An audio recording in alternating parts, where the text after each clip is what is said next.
எல்லாருக்கும் வணக்கம். இன்றைக்கி 11ஆம் வகுப்பு 2வது சாப்டர் அடிப்படை இயற்கணிதத்திலிருந்து எடுத்துக்காட்டு 2.35 பார்க்க போகிறோம். 324க்கு அடிமானம் A உடைய மடக்கை மதிப்பு 4 எனில் Aயின் மதிப்பை காண்க.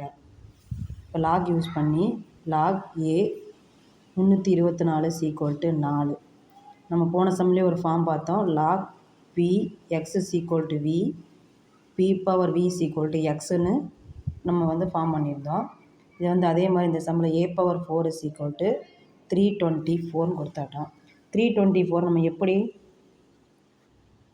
சிம்பிளிஃபை பண்ணலான்னு பார்த்தா, இந்த மாதிரி சிம்பிளிஃபை போட சம்மிலே பார்த்தோம் ஒரு சிம்பிளிஃபை பண்ணுறது, அதே மாதிரி இதில் சிம்பிளிஃபை பண்ண போகிறோம். நம்ம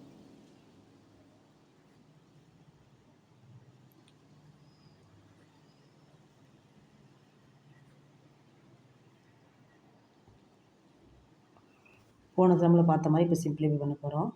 இப்போ என்ன கிடச்சிருக்கு? 3/4 2/2ன்னு கிடச்சிருக்கு. 3 எத்தனை டைம்ஸ் இருக்குது? 1 2 3 4 டைம்ஸ் இருக்குது. 2 2 டைம்ஸ் இருக்குது. இதை நம்ம எப்படி போட போகிறோம்? 3/4 √2/4ன்னு போட போகிறோம். √2/4 போட்டால் சேம் 2/2 தான் நமக்கு மீனிங். ஓகேவா? இப்போ நமக்கு என்ன கிடச்சிருக்கு? 3√2 whole power 4.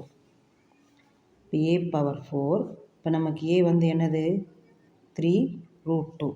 ஓகேவா? தேங்க்யூ. நம்ம சேனல் பிடிச்சிருந்தா ஷேர் பண்ணுங்கள், சப்ஸ்கிரைப் பண்ணுங்கள்.